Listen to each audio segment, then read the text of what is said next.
भगवद्गीता, ज्ञानेश्वरी या दोन्ही ग्रंथांच्या आधाराने कर्मयोगावर काय म्हटलेलं आहे, भगवंतांनी काय म्हटलं आणि त्याच्यावर ज्ञानेश्वर महाराजांनी विवरण काय केलं, ते लक्षात घेऊन त्या ओव्यांचा अर्थ आपण ह्याच्यात घेतलेला आहे.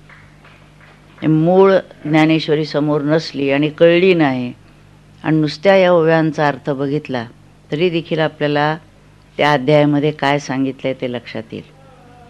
शेवटी पुन्हा 1-2-3 पानामध्ये सारांश कर्मयोगाचा काय आहे तो याच्यात घेतला आहे. वस्तुतः 32 पानाचंच पुस्तक आहे, पण ह्याला आपण ग्रंथ म्हणतो. त्याचं कारण बाकीची किती पानाची पुस्तकं असली तरी त्याला ग्रंथ म्हणत नाहीत असं समर्थांचं म्हणणं आहे. समर्थांनी ग्रंथाची व्याख्या केली आहे ती वेगळीच आहे की ज्या ग्रंथामुळे वाचनाने आपल्यात काही बदल होतो, भक्तिभाव येतो, भगवंताविषयी विश्वास निर्माण होतो, आपल्या बुद्धीत पालट होतो, विचारात पालट होतो. अशा काही अनेक घटना आपल्या जीवनामध्ये घडतात की ज्या योगे आपल्या देह मनबुद्धीमध्ये परिवर्तन घडतं, ज्याच्या वाचनाने त्याला ग्रंथ म्हटलेला आहे. आणि त्यामुळे हा लहान आकाराने चांगदेव 65 फक्त 65 ओव्या तरी तो ग्रंथच आहे. मनाचे श्लोक समर्थांचे 205च तथापि तो ग्रंथ आहे. त्यामुळे ग्रंथाची व्याख्या समर्थांनी जशी केली आहे त्याच्यात बसणारा हा असल्यामुळे हा 32 पानाचा जरी असला तरी ह्याला ग्रंथ असं म्हटलेलं आहे. तर तो आता आपल्याला इथं प्रकाशित झालेला मिळू शकेल. तर त्या अंगाने यावेळेला असा विचार आला की काही प्रश्न सामान्यतः निर्माण होतात. कर्मयोग म्हटल्यानंतर सुद्धा त्याच्याबद्दल पुष्कळ गैरसमज असतात. त्यामुळे इथं काही प्रश्न काढलेले आहेत. त्याच्या अंगाने आपल्या मर्यादित वेळात जेवढं काही सांगता येईल तेवढं सांगण्याचा मी प्रयत्न करते. आता पहिलाच प्रश्न आता येतो की कर्म म्हणजे काय. तर कर्म म्हणजे काय असं म्हणताना भगवंतांनी 8व्या अध्यायामध्येच सुरुवातीलाच असा एक प्रश्न टाकलेला आहे. अर्जुन उवाच, अर्जुनाच्या तोंडात प्रश्न आहे हा. आणि त्याच्यामध्ये त्यांनी प्रश्न म्हटला आहे किम तत् ब्रह्म किम अध्यात्मम किम कर्म पुरुषोत्तम अधिभूतंच किम प्रोक्तम अधिदैवम किमुच्यते. म्हणजे ह्याच्यामध्ये त्यांनी जे प्रश्न विचारला त्याच्यामध्ये कर्म म्हणजे काय असा प्रश्न विचारला आहे आणि त्याला ज्ञानेश्वर महाराजांनी जे उत्तर दिलं आहे त्याच्या 2 ओळी आपण बघू. म्हणून करता मुद्दल न दिसे आणि सेखी कारणही काही नसे, माझी कार्याची अपैसे वाढो लागे. म्हणजे ह्या ठिकाणी करता प्रत्यक्ष दिसत नाही, कारण काय कळता येत नाही, पण काहीतरी निर्माण झालेलं दिसतं. ऐसा करतेन वीण गोचरू अव्यक्ती हा आकारू निपजे जो व्यापारू तया नाव कर्म. 2च ओळीत त्यांनी कर्माची व्याख्या केली. काही जिथं नाही अव्यक्तावर काहीतरी निर्माण झालेलं दिसतं त्याला कर्म असं म्हटलं. करता कोण सांगता येत नाही. निरभ्र आकाश आहे, ढग आले, कुणी केले सांगता येत नाही. दिसतात काहीतरी येत आहे आणि जात आहे, असं काही जे झालेलं दिसतं त्याला कर्म असं म्हटलेलं आहे. आकाशामध्ये वायू भरूनच आहे पण एरवी कळत नाही, हल्ला की लक्षात येतो वारा आला, काहीतरी घडलं. तसं देहाच्या मनाच्या बुद्धीच्या पातळीवर काहीतरी जे घडलेलं आकाराला आलेलं दिसतं त्याला कर्म असं म्हटलं आहे. आपण व्यवहारात कर्म शब्द वापरतो ते वेगळ्या अंगाने. काहीतरी घडलं की कर्म माझं म्हणतो. ते कर्म माझा हा वेगळा अर्थ आहे, पण खरं सांगायचं म्हणजे जी कर्म आपण करून ठेवतो त्याचा तो परिणाम दिसत असतो आपल्याला आणि मग आपण ते नशिबाला बोट लावतो कर्म माझं म्हणतो. तर हित कर्माचा जो अर्थ आहे तो काहीतरी घडलेलं दिसणं नाही कर्म म्हणजे काय म्हटलं. तर दुसरा प्रश्न इथं आहे कोणती कर्म करावी आणि कोणती कर्म करू नयेत. सामान्य पातळीवर देखील आणि साधकाच्या पक्षी तर आहेतच की कोणती कर्म करायची आणि कोणती करायची नाहीत. पण सामान्य माणसाच्या पातळीवर देखील काही कर्म करायलाच पाहिजेत आणि काही कर्म करू नयेत. अगदी मुलाला सुद्धा आई सांगत असते, बाळा हे अभ्यास करायला पाहिजे, वेळच्या वेळी खाणं पिणं झालं पाहिजे, वेळच्या वेळेला उठायला पाहिजे. म्हणजे काय करायला पाहिजे असं जसं सांगते तसं काय करू नको हेही सांगत असते. विडी भाकरी संगत नको, हे घेऊ नको, हे खाऊ नको, तिथं जाऊ नको. ज्याला आपण डूज अँड डोंट्स म्हणतो, हे करायचं आहे, हे करायचं नाही. असं कर्माच्या बाबतीत काही आहे का नाही? तर आहे. 18व्या अध्यायामध्ये भगवंतांनी आणि ज्ञानेश्वर महाराजांनी विवरण केलेलं आहे.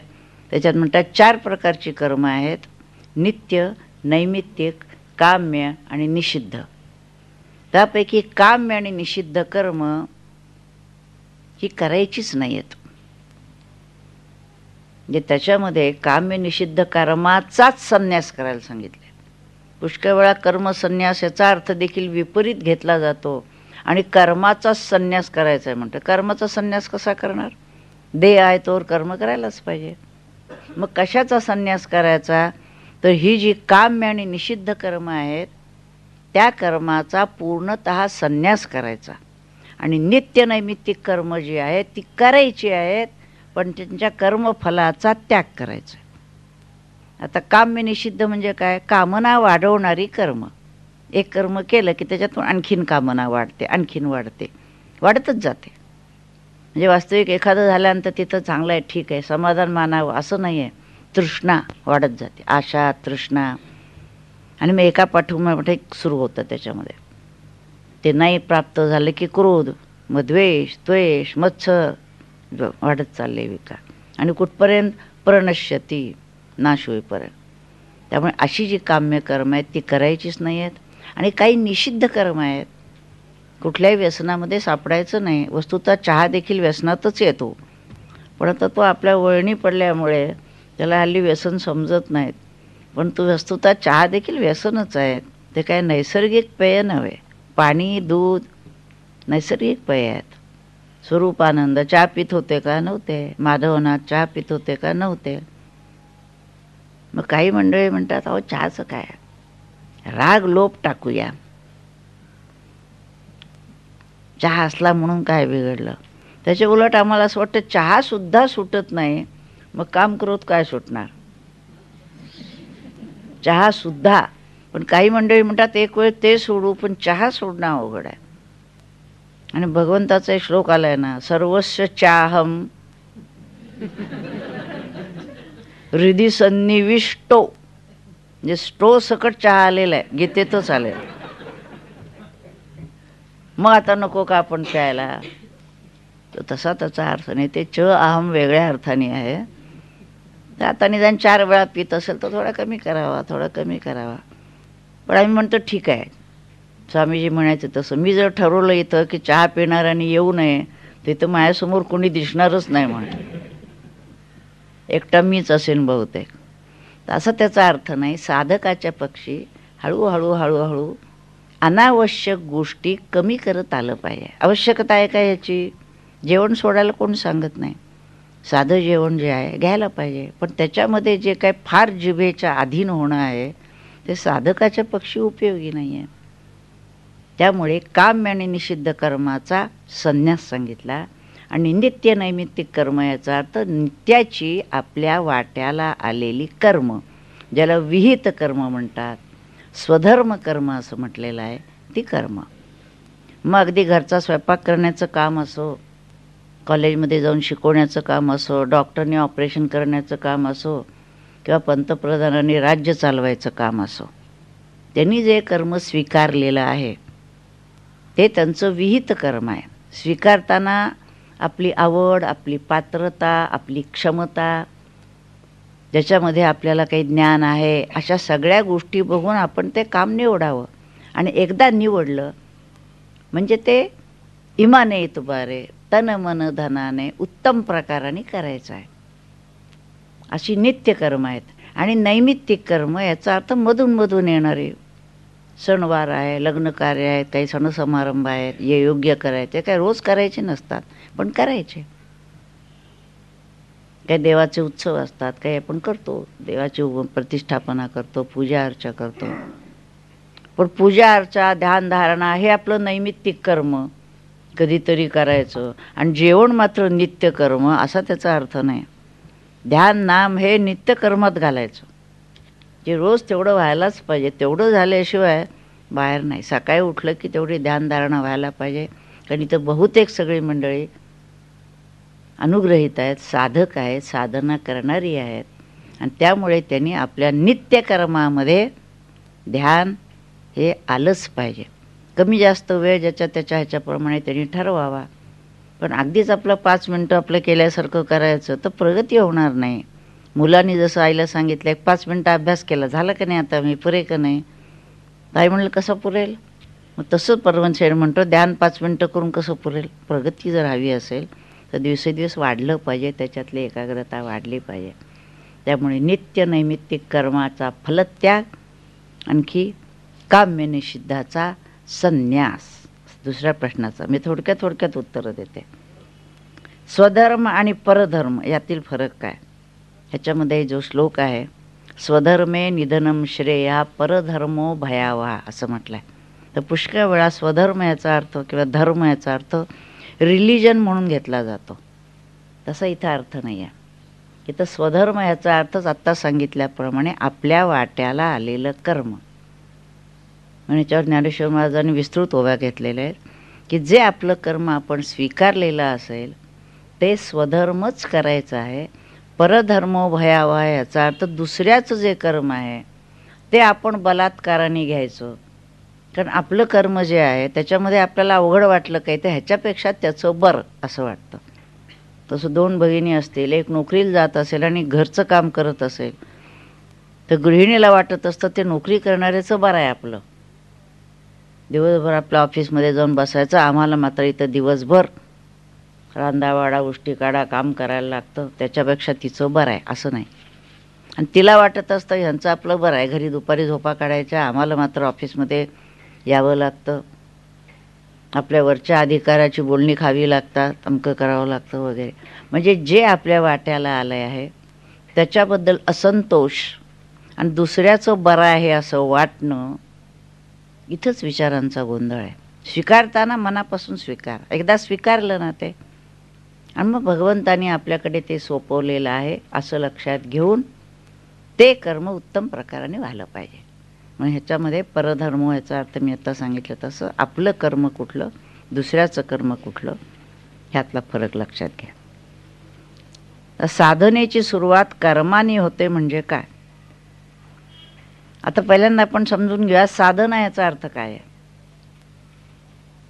साधना वेगळ्या वेगळ्या प्रकारची असते. इथं आपण जे आहे ते पारमार्थिक साधनेला उद्देशून शब्द आहे, म्हणजे अर्थ इथं घ्यायचा आहे. तर अनेक संगीताची साधन आहे, त्या निरनिराळ्या कलेची साधन आहे, ही पारमार्थिक साधन आहे. ह्या साधनेमध्ये काय करायचं असं जर विचाराल तर मी देह आहे असं वाटणं हे अज्ञान, आणि मी आत्मा आहे असा बोध होणं, बोलणं नव्हे, प्रवचन करणं नव्हे, साधनेने तो अनुभव आपण घेणं, याच्यासाठी जे जे काही करायला लागतं त्याला साधना असं म्हटलेलं आहे. आणि त्या साधनेमध्ये बहिरंग साधना आणि अंतरंग साधन असे 2 प्रकार आहेत. बहिरंग साधनेवरच हल्ली जास्त भर दिला जातो, आणि पारमार्थी किंवा अध्यात्माच्या नावाखाली मोठे मोठे उत्सव, मोठे मोठे पारायणं, प्रसाद भोजनं, एकाचं प्रवचन झालं की दुसऱ्याचं, दुसऱ्याचं झालं की तिसऱ्याचं, जे श्रीखंडावर बासुंदी, बासुंदीवर जिलबी, काहीच पचत नाही आहे, असं नाही उपयोगी. आणि अंतरंग साधना याचा अर्थ वैयक्तिक आपल्या ठिकाणी बसून ध्यान नाम गीता ज्ञानेश्वरी आदी ग्रंथांचं वाचन समजून घेणं, त्याच्यावर चिंतन मनन आणि तदनुसार आचरण, आचरणाला महत्त्व आहे. आणि तो फरक आपल्यालाच लक्षात आला पाहिजे. दिवसांदिवस आपल्यात बदल होतोय, जवळच्या माणसाच्याही लक्षात आलं पाहिजे की व्यक्ती पालटते. नाही तर नुसतेच ध्यानाला बसतात आणि त्याच्यात काही फरकच पडत नाही, आहार विहार वागणं बोलणं असं जर असेल तर ती साधना नीट होत नाही आहे. त्यामुळे साधना ही करायची आहे. आता ही सुरुवात कर्माने होते असं म्हटलं आहे. साधनेचा शेवट काय आहे? ज्ञान, आत्मज्ञान. ही साधना कर्माच्या, भक्तीच्या, ध्यानाच्या आणि ज्ञानाच्या अंगाने होते. 4 मार्ग गीतेने सांगितले. पण ज्ञानेश्वर महाराज म्हणतात असं, जयाचे ऐहिक धड नाही तयाचे परत्र पुसशी काय. साधं आपल्या वाट्याला आलेलं कर्म जर नीट घडत नसेल तर पुढची भक्ती काय आणि ध्यान काय आणि ज्ञान कुठलं होणार. त्या समर्थ म्हणतात, यथा सांगते कर्म काही घडे ना, घडे धर्म ते पुण्य गाठी पडे ना. साधं कर्म आपल्याला वाटतं, पण ते सुद्धा यथा सांग व्हायला पाहिजे. ते जर होत नसेल तर भक्ती संभवत नाही. आणि ध्यानात कसं होणार. ध्यानात बसलं तरी विचार तेच सुरू झाले. उत्तम काम जर झालेलं असेल तर ते काम करून ठेवलं, ध्यानाच्या वेळी ध्यान. आणि ध्यान करणं, भक्ती करणं हे पहिल्यांदा करणं असतं आणि मग होणं असतं. आता मी झोप लावते असं काय लावणं नसतं. झोप लागणार. झोप आलेली असली, पडलं की झोप लागते. किती तुम्ही लावायचा प्रयत्न केला तरी लागत नाही. पण सुरुवातीला ध्यान करतो असं म्हणायचं, करते असं म्हणायचं, आणि मग पुढे हळूहळू ध्यान आपोआप लागतं. पण हे सगळं करण्याची सुरुवात कुठून होते. कर्मयोगापासून. म्हणून भगवंतांनी दुसऱ्या अध्यायात ज्ञान सांगितलं, सांख्ययोग. आपल्याकडे तोही ग्रंथ निघालेला आहे छोटा. तर त्याच्यात संबंध ज्ञान, देह काय आहे, आत्मा काय आहे, काय करायला हवं काय नाही, त्याचा बोध सगळा सांगितलेला आहे. पण लक्षात आलं अर्जुनाकडे पाहिल्यानंतर की त्याला काही हे कळलेलं नाही. आपल्यालाही बहुधा कळत नाही सांगितल्यानंतर. आणि मग त्यांच्या लक्षात आलं की हा काही ज्ञानाचा अधिकारी नाही, मग हा कर्माचा अधिकारी आहे. ज्ञानाचा अधिकारी क्वचित एखादे ज्ञानेश्वर महाराज, की सद्गुरूंनी त्यांना सोहम म्हटल्यानंतर काना वचनाची भेटी सरिसीची पैकरीटी वस्तू होऊन उठी. एकदा बोध झाल्यानंतर सहा अहम म्हटल्यानंतर त्यांनी सांगितलं तर लगेच अहम सहा बोध घेऊनच उठले. असे क्वचित. बाकी सगळ्या संतांना देखील, अगदी नाथ महाराज दैवी गुणसंपत्ती घेऊन आलेले, शोधित सत्वगुण, तरी 6 वर्ष गुरूंच्या हाताखाली त्यांच्या सान्निध्यात साधना करावी लागली. समर्थांना 12 वर्ष, तुकोबांना किती वर्ष, स्वरूपानंदांना 10, 12, 15, 25 वर्ष साधना केल्याशिवाय कुणी होत नाही. आणि बहुतेक सगळे मग कर्माचे अधिकारी असतात. आणि म्हणून कर्माची साधनेची सुरुवात ही कर्माने करायची. नित्य आपली जी कर्म आहेत तीच कर्म अशा पद्धतीनं करायची की त्याच कर्माने आपल्याला त्या मार्गावर जाता यावं. मग पुढचा जो प्रश्न आहे, कर्माने चित्तशुद्धी होते का आणि कशी होते. तर कर्माने काय होतं, कर्माने साक्षात ज्ञान होत नाही. ज्या ठिकाणी आत्मज्ञान होतं असं पण म्हणतो त्या ठिकाणी सगळी कर्मच थांबलेली असतात. ध्यानेन आत्मनि पश्यन्ति, ध्यानामध्ये बोध जो होतो त्यावेळेला जिथं देह मन बुद्धीची सगळी कर्म थांबतात तिथं आत्मदर्शन होतं. पण तिथंपर्यंत नेऊन पोचवण्याचं जे काम आहे ते कर्माने होतं. म्हणून कर्माने चित्तशुद्धी होते. मग एरवी चित्त काय असतं, अशुद्ध असतं. नाही तर आत्मदर्शन व्हायचं म्हणजे काय, वेगळं काही व्हायचं नाही, आपणच ते आहोत. आत्मा कुठून आणायला जायचा नाही, मिळवायला जायचं नाही. आपणच स्वयं ते असताना आपल्याला तो बोध का होत नाही, तर त्याच्या आड आपली मनबुद्धी येत असते जी अशुद्ध आहे. देह आणि त्याहीपेक्षा मनबुद्धी आणि त्याहीमध्ये मन हे आपल्या आड येत असतं. तर हे मन, ज्या मनामध्ये कामक्रोधादी विकार आहेत, वासना आहेत, कल्पना आहेत, ईषणा, नाना प्रकारचे संकल्प, हे सगळं गेलं पाहिजे. वास्तविक मन या नावाचा पदार्थ नाही. मन हे नाथिले संती नाही निरूपिले. सगळे सांगतात मन हे नाही आहे खरं म्हणजे. मग मन काय आहे, पाण्यावर वाऱ्यामुळे आलेला तरंग. म्हणजे जशी लाट असते तशी आत्मसागरावर आपल्याच विचारांनी कल्पनेनी जे तरंग उठतात त्याला मन म्हणायचं. मग त्या मनाला काय करायचं, या कल्पना इच्छा जिथं संपतील ना, असं ते मन निर्विचार करायचं आहे, निर्विकार, निर्वासन. त्याच्यासाठी ध्यान सांगितलेलं आहे. आणि ती ध्यानाची प्रक्रिया सद्गुरूंच्या समोर बसून त्यांचा अनुग्रह घेऊन, कारण त्यांच्या अनुग्रहात त्यांच्यामध्ये शक्ती असते, त्या अनुग्रहाच्या वेळेस शक्ती संक्रमित होत असते. आणि त्यामुळे गुरु पाहता पाहता लक्ष कोटी, असं म्हटलेलं समर्थांनी सुद्धा. मी असं म्हणते, गल्ली गल्लीत गुरु आहेत, पण ज्याच्याजवळ ते सामर्थ्य आहे आणि ज्यांनी तो आत्मानुभूतीपर्यंत पोचलेला आहे आणि शिवाय त्याला सद्गुरूंच्याकडनं आज्ञा आलेली आहे संप्रदायाकडून, असं जर असेल तर त्याच्यामध्ये ती शक्ती असते. आणि त्याच्याकडून अनुग्रहाच्या वेळेला ती शक्ती आपल्याला मिळाली तर काही वेळेला अनुग्रहाच्या वेळेलाच थोडी त्याची अनुभूती चुणूक येते, काहींना पाठीमागून येते. जशी जशी तयारी असेल, ग्रहणशक्ती असेल त्याप्रमाणे. पण समर्थ म्हणतात त्याप्रमाणे जे चिक्षणी अनुग्रह केला ते चिक्षणी मुक्त झाला, बंधन काही आत्मयाला बोलवची नाही.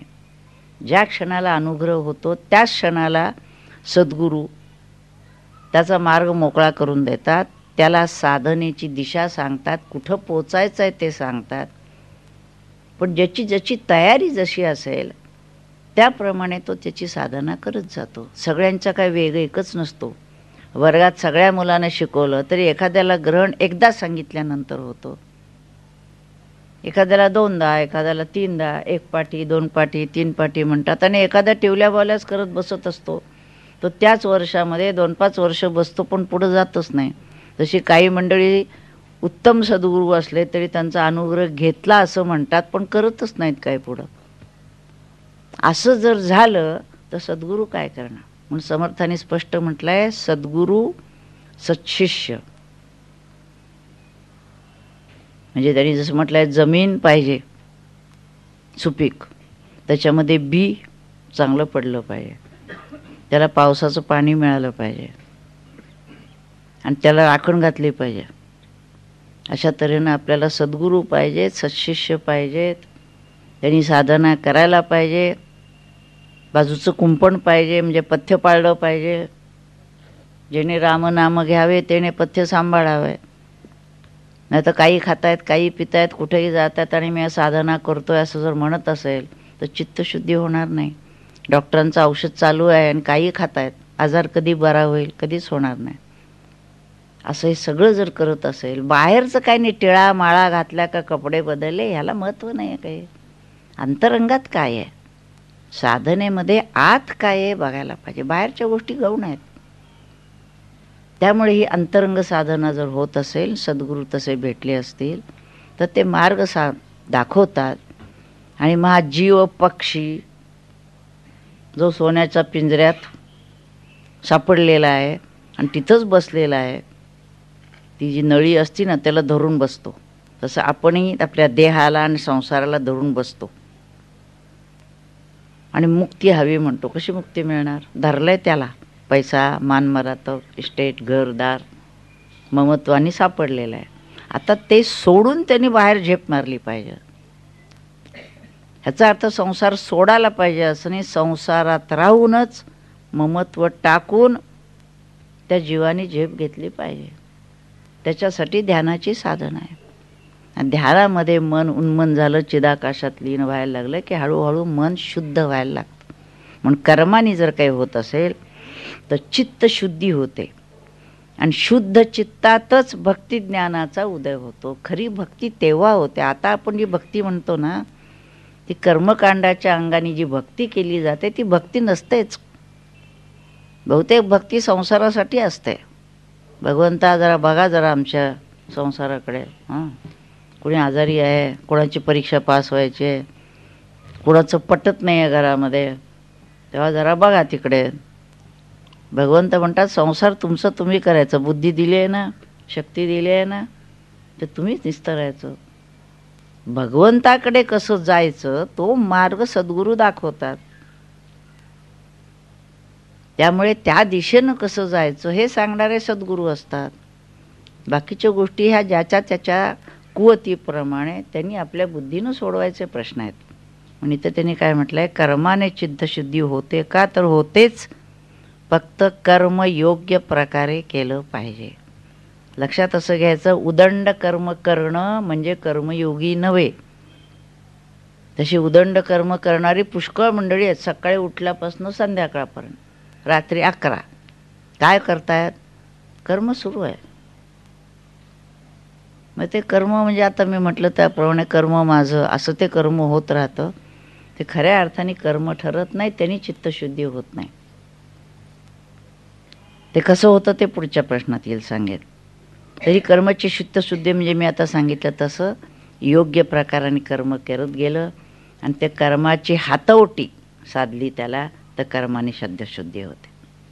कर्मण्येवाधिकार असते, ह्याचा अर्थ नेमका काय, तर त्याचा अर्थ असा, तू कर्माचा अधिकारी आहेस. कर्माचं फळ काय आहे हे तुझ्या हातात नाही आहे. कर्माचं फळ अनेक गोष्टीवर अवलंबून आहे. तुझ्या पद्धतीनं कर्म केली असतील ते, आजूबाजूची मंडळी काय आहेत, परिस्थिती काय आहे, अनुकूल प्रतिकूल, या अनेक गोष्टीवर कर्माचं फळ अवलंबून आहे. पुष्कळ वेळा आपण म्हणतो इतकं चांगलं मी केलं तरी देखील असं का माझ्या वाट्याला आलं, तर इथंच तेच त्यांनी सांगितलं, कर्मण्येवाधिकार असते, तू फक्त कर्म कर, असं का माझ्या वाट्याला आलं हे बोलू नको. मा फलेचो, कर्माच्या फळाकडे दृष्टी ठेवू नको. तुझी काय पूर्वीची कर्म असतील ती आड येत असतील. कोणी सांगतात, अहो घरात इतका त्रास देते सासूबाई, म्हटलं गेल्या जन्मी तू छळलं असशील तिला, आता ते परत फेडीला ते तुझ्या वाट्याला आलेली आहे. तेव्हा आता शांतपणे सहन कर आणि उलट तिची सेवा कशी करता येईल ते बघ. म्हणून परमार्थाने परिस्थिती पालटत नसते, आहे त्या परिस्थितीमध्ये आनंदाने जगण्याची कला म्हणजे परमार्थ. आपल्याला वाटायला लागलं की आपण ध्यान करायला लागलो, अहो मी आता इतके दिवस ध्यान करते अजून हे पालटत नाहीत, हे पालटायसाठी तुमचं ध्यान नाही आहे. ते जर ध्यान करायला लागले तर पालटतील. तुम्ही ध्यान करून ते कसे पालटतील. त्यांना वाटलं पाहिजे, त्या व्यक्तीला पाटलं पाहिजे की आपल्याला बदलायचं आहे. त्या व्यक्तीला जोवर वाटत नाही, एक जर झालं की आपणच इतके चांगले झालो की ते बघून त्या व्यक्तीला जर वाटलं की आपल्याला सुधारायला हवं आहे. म्हणून आम्ही पुष्कळ म्हणतो की अनुग्रहाला येताना सुद्धा शक्यतो दोघंही या, म्हणजे एकमेकांमध्ये गैरसमज राहू नये की बा चांगल्या दिशेनं चाललंय, नाही तर लागली का आता बसली का ध्यानाला, लागली का आता त्यांच्या नादी. तरी भगिनींना मी म्हणते बरं आहे माझ्याकडेच येत आहे म्हणून बरं आहे, ठीक आहे. आणि नशिबाने माझंही वय आता इतकं गेलेलं आहे पुढे की आता कुणी ह्यांच्या नादी लागलं असं म्हणायचं कारण नाही. पण सांगता येत नाही, असतात काही मंडळी, चालली का आता तिकडे असं. तर त्यांना ते कळत नाही, त्या व्यक्तीचं आकर्षण नसतं, जे विचार सांगितले जातात त्या विचारांचं आकर्षण असतं. म्हणून ती व्यक्ती तिथं जात असते आणि त्या व्यक्तीच्या सान्निध्यात गेल्याने अंतरंगात पालट होत असतो. त्यांनी बोललेली व्यक्ती जे आहेत, जे काही विचार आहेत, ते कुठंतरी आत अंतःकरणात जाऊन बसतात आणि ते त्यावेळी आठवण येते की असं सांगितलं होतं, असं ऐकलं होतं, असं करायला पाहिजे, असं करायला पाहिजे. ते जणू काही कुणीतरी सांगितल्यासारखं ते आतून येत राहतं आणि मग पालट होत राहतं. तर त्याच्यामध्ये व्यक्तीच्या आकर्षणापेक्षा विचारांचं आकर्षण होतं. मी स्वामीजींच्याकडे जायचं तेव्हासुद्धा मी म्हणायचं, दरवेळेला गेलं काहीतरी नवीन विचार मिळायचा, मग माझ्या डोक्यात त्याचं चिंतन सुरू आहे, ते आपल्या अनुसरणात आणायचा प्रयत्न सुरू व्हायचा. आता हा जो होणारा बदल आहे हा पुष्कळ वेळा दुसऱ्या माणसाला पचत नाही. त्याला वाटतं काय काहीतरी बिनस बघितलं बहुतेक, आणि मग त्याचे आक्षेप येतात. पण अशा वेळेला आपणही मोठ्या चातुर्याने, हे राजकारणातलं चातुर्य नव्हे, परमार्थातलं चातुर्य. ज्ञानेश्वर महाराजांनी म्हटलंय जसं, येथ चातुर्य शहाणे झाले, म्हणजे जे चातुर्य वापरलं असता आपलंही कल्याण व्हावं, दुसराही शक्यतो दुखावला जाऊ नये, किंबहुना त्यांनीही हा मार्ग धरला तर धरावा. अशा पद्धतीनं आपल्याला जर करता आली साधना आणि स्वतःत बदल करता आला तर तो आपल्याला अपेक्षित आहे. म्हणून कर्मण्येवाधिकार असते, याचा अर्थ कर्म तू कर्म करण्याचा अधिकारी आहेस, पण फळाकडे दृष्टी ठेवू नको. फळ जसं वाटायला येईल तसं चांगलं वाईट काही येण्याची शक्यता आहे. तू तुझं कर्म करीत राहा. कर्मफल त्याग म्हणजे काय आणि त्यायोगे शांती प्राप्त होते म्हणजे काय. आता एक 12व्या अध्यायामध्ये 12वा श्लोक आहे बहुतेक, त्याच्यामध्ये म्हटलंय श्रेयो हि ज्ञानम अभ्यासात ज्ञानात ध्यानम विशिष्यते ध्यानात कर्मफल त्यागात त्यागात शांती अनंतरम असं म्हटलेलं आहे. म्हणजे त्याच्यात जे म्हटलंय श्रेयो मी ज्ञानम अभ्यासात, अभ्यासापेक्षा ज्ञान, ज्ञानापेक्षा ध्यान, ध्यानापेक्षा कर्मफल त्याग आणि कर्मफल त्यागाने शांती. अशांती काय येते तर प्रत्येक कर्माच्या फळाची आपण अपेक्षा करतो आणि ती अपेक्षेचा भंग झाला की शांती बिघडली आपली, शांत होतो. कोण नव्हतं, एकांतात शांत बसले होते. पण एकांतात शांत सुद्धा बसतात, किती वेळा सांगितलं पण एवढं काही तिच्याच्याने होत नाही. आता कशाला तुम्ही अपेक्षा करता, तुम्ही तुमचं काम करा. दुसऱ्यांनी कसं वागायला पाहिजे अशी आपण अपेक्षा करायला लागलो आणि त्या अपेक्षेचा भंग झाला की दुःख होतं. म्हणून कर्मफल त्याग ह्याचाच अर्थ आत्ता मगाशी सांगितल्याप्रमाणे कर्म करणं आपण संपलं. आणि म्हणून कर्म करायचं ओम तत्सत ब्रह्मार्पणम असतो. त्याचा परिणाम काय आपण विचार करायचा नाही. अर्थात वेडवाकडं कर्म करायचं आणि त्याचं काही का होईना असं नाही. ते मगाशीच सांगितलंय काम्य निषिद्ध कर्म करायचीच नाहीत, त्यामुळे त्याचा प्रश्नच नाही. नाही तर उद्या कुणी वेड्या वाकड्या करेल, चोर दरोडे घासेल आणि ओम तत्सत ब्रह्मार्पणम असतो. किंवा मी कर्म केलंच नाही असं समजायचं म्हटलं, तोही म्हणेल मी कर्म केलंच नाही. असं एकाने केलं, गीता वाचली होती कुठेतरी, न्यायाधीशाने शिक्षा दिल्यावर म्हटलं मी कर्म केलंच नाही, गीतेमध्ये असंच सांगितलं आहे. मग ते म्हणाले मी शिक्षा दिलीच नाही आहे, त्या कर्माचा करता मी नाही, शिक्षा जी आहे ती तो आता भोगायची. त्यामुळे असं काहीतरी पळवाटी काढणं हे खरा अर्थ नाही त्याचा. त्यामुळे आपलं कर्म जे आहे ते कर्म करायचं आहे आणि कर्म फळाची नाही. कर्म केलं संपलं, गप्पा बंद. माझं कर्म मी उत्तम प्रकाराने केलेलं आहे असं करायला पाहिजे. आणि तसं जर आपण करत गेलो तर शांती प्राप्त होती. मुलांना वाढवलं आपलं काम झालं. आणि वस्तुतः मुलांना तरी आपण वाढवतो का विचार करावा. निसर्गिकरित्या भगवंताकडून चाललेलं असतं काम, ते आपण काय वाढवतो म्हणजे आपण जरा लक्ष ठेवतो त्याच्यावर. भगिनींच्या दृष्टीने म्हणायचं तर गॅसवरती कुकर ठेवलाय, मी शिजवला असं आपण म्हणणार का. तुम्ही ठेवलात त्याच्यावर, खाली गॅस लावला तर शिजला, काय शिजवलंय मी. पण आपण बारीक सारीक गोष्टीचा आपल्याकडेच येत असतो. बघा काय केलंय, काय झाडं आहेत आमची, म्हणजे काय तुम्ही वाढवलीत. जमीन भगवंताची, पाऊस परमेश्वराचा, पाणी ते आपोआप वाढतंय, पण कर्तृत्व आमची बाग बघा कशी झाली. याच्यापेक्षा बरोबर उलट म्हणजे परमार्थ. प्रभूच्या कृपेनं पहा काय फुलं आहेत. प्रभूची लीला आगाध आहे. बघा ना तुम्ही, किती रंगाची, किती आकाराची, किती फुलं परमेश्वराने निर्माण केले. त्याचा आनंद मी घेते. बघितल्यानंतर जो आनंद होतो, इतक्या रूपाने परमेश्वर नटलेला आहे, किती आनंद वाटतो बघायला. असं वाटलं पाहिजे.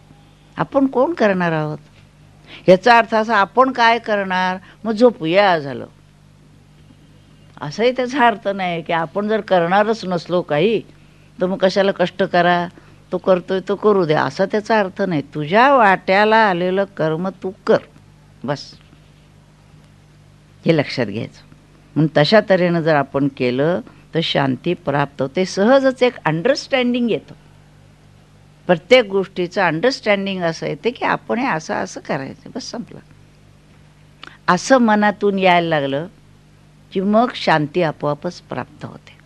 मग कुठल्याही गोष्टीकडे बघताना हल्ली जरा काही झालं की प्रॉब्लेम, कशाचे प्रॉब्लेम, टेन्शन. मला हे शब्द सारखे हल्ली ऐकले की असं वाटतं ह्याच्याशिवाय दुसरे हल्ली शब्दच नाहीत का माणसाला. आणि त्याच्यासाठी औषधं, डॉक्टर, कशासाठी, टेन्शन कमी करण्यासाठी. अरे घेतलंच कशाला टेन्शन, तुम्ही काम आपलं करा. संसार माझा म्हणता म्हणून गोंधळ होतो, संसार भगवंताचा. मुलं बाळं त्याची जी आहे ती त्याच्या सकट मी त्याला अर्पण केलेलं आहे. मी माझं काम करणार आहे, सांभाळणारा तो आहे. ह्याचा अर्थ रस्त्याच्या मध्ये जाऊन उभं राहायचं आणि सांभाळणारा तो आहे असं नाही आहे. तुम्ही तुमच्या तऱ्हेनं सगळं केल्यानंतर तो आहे ना, आत बाहेर आहे ना, विश्वास आहे ना तुमचा, भरलेला आहे सगळीकडे, तोच आहे सगळीकडे. रस्त्यात ॲक्सिडेंट झाला तर आपली घरची मंडळी येतात का आपल्याला उठवायला? विचार करा, कोण सांभाळतं त्यावेळेला? कोण असतं? भगवंत असतो. त्यावेळेला जी व्यक्ती आपल्या मदतीला येते, सगळं काही करते, कोण करतं त्यावेळेला? तोच तर भरलेला आहे. त्याला आपण धरत नाही आणि अवांतर गोष्टी धरत बसतो. पैसे अमकं तमकं ते असू दे, पण ते सर्वस्व नव्हे, आधार भगवंताचा, असं लक्षात ठेवा. आणि तो बाहेर कुठं नाही, आपल्या आत आहे, प्रत्येकामध्ये तो आहे. तो कुणाच्या रूपाने आपल्याला मदत करेल ते सांगता येत. ज्ञानी पुरुषाने कर्मे करावीत का? ज्ञान होण्यासाठी कर्म करायचं आहे. ज्ञान ह्याचा अर्थ आत्मज्ञान, बाहेरचं ज्ञान नव्हे. कर्म करत करत भक्ती योग ज्ञान प्राप्त करत करत ज्ञेयापर्यंत जायचं आहे. आता ज्ञेय रूप जो झाला तो संत झाला. संतांची व्याख्या काय? जो जाणेल भगवंत तया नाव बोलीजे संत. ज्याच्या लक्षात आलं की मी तोच आहे असा सोमबोध ज्याला झाला तो ज्ञानी झाला. आता त्यांनी कर्म करावं का नाही त्याच्यावर अवलंबून आहे. आता वाटलं त्यांनी कर्म करावं, नाही वाटलं तर सोडून द्यावं. त्यामुळे पुष्कळ वेळा संत मंडळी बोध झाल्यानंतर एकांतात निघून जातात. त्याचं कारण बाहेरच्या समाजाची जी पातळी विचाराची आचाराची आणि त्यांची जी पातळी ह्याच्यामध्ये इतकं अंतर असतं की नको वाटतं समाजात राहणं, आणि म्हणून ते काही वेळा निघून जातात. पण काही समर्थांसारखे, ज्ञानेश्वर महाराजांसारखे, माधवनाथांसारखे, गोंदवलेकर महाराज, अशी काही मंडळी, श्रीधर स्वामी, अशी काही मंडळी होऊन गेली की ती केवळ स्वतःपुरतं न पाहता त्यांनी अनेकांना अनुग्रह दिले, मार्गदर्शन केलं, साधना करून घेतल्या आणि त्यांनी या मार्गाने चालावं असं बघितलं. आणि अशी काही संत मंडळी निर्माण होतात. म्हणूनच समाजाला परमार्थ विचार कळतो, नाहीतर कळत नाही. जो तो आपल्यापुरता जर का उभं राहून गेला तर त्याला काही कळणारच नाही, इतरांना समाजाला काही मार्गदर्शन मिळणार नाही. म्हणून ज्ञानी पुरुषांनी कर्मे करावीत असा भगवंतांचाच आग्रह आहे. न मे पार्थास्ति कर्तव्यम त्रिशलोकेषु किंचन. वस्तुतः मला काही करायचं नाही, तरी मी करतो का? लोकांच्या पुढे आदर्श असावा म्हणून. आता महत्त्वाचा एक प्रश्न राहिला, कर्मयोग म्हणजे काय? थोडक्यात व्याख्या सांगायची तर ह्या 3ऱ्या अध्यायातला 30वा श्लोक आहे. मयि सर्वाणि कर्माणि संन्यस्याध्यात्मचेतसा निराशी निर्ममो भूत्वा युध्यस्व विगतज्वराः. या कर्मयोगातला महत्त्वाचा आहे. सर्वाणि कर्माणि, सर्वच्या सर्व कर्म तुझ्या वाट्याला जे आलेली आहेत ती मला अर्पण कर. मयि सर्वाणि कर्माणि संन्यस्य, कर आणि मला अर्पण कर. कशी कर? अध्यात्मचेतसा. अध्यात्म विचार मुळाशी पाहिजे, अनुसंधान सारखं पाहिजे. करता करविता तो आहे, देह मन बुद्धी कर्म करते. आणि निराशी ही, याचा अर्थ निराश होऊन नव्हे, कोणती अपेक्षा न धरता अलिप्त मनाने. निर्ममो भूत्वा, ममत्व रहित होऊन. प्रेम तर सर्वांच्यावर आहे पण ममत्वाने कुठेही गुंतलेलं नाही आहे. घरातल्या विषयीचं कर्तव्य असो, समाजाविषयी असो, देशाविषयी असो, सगळी कर्म उत्तम तऱ्हेने करतो आहे. निर्ममो भूत्वा युध्यस्व. अर्जुनाला सांगितलंय म्हणून युद्धस्व, आपल्याला नाही सांगितलं. नाही तर कालच प्रवचनात सांगितलं युद्धस्व, घरात गेल्यावर आले सुरुवात. त्या अर्जुनाला सांगितलं रणांगणावर युद्धस्व. आणि कसं? विगतज्वरा, शोक संताप रहित होऊन लढ. जे समोर काम आलंय त्यावेळेला द्वेष पाहिजेच. लढायचं आहे म्हटल्यानंतर चालवू का तलवार असं नाही म्हणायचं आहे, चालायची त्या ठिकाणी. पण झालं की संपलं, त्याच्याबद्दल द्वेष नसावा. आज द्वेष उपयोगी नाही. द्वेषाने लढ पण द्वेष ठेवू नको. तेवढं कर्म झालं की समजायचं. मुलाने आपण रागावतो काही चुकलं म्हणजे, पण त्याच्याबद्दल द्वेष नसतो काही, त्याच्या कल्याणासाठी काही गोष्ट केलेली असते. तशी प्रत्येक गोष्ट करताना ज्याच्यामध्ये इतरांचं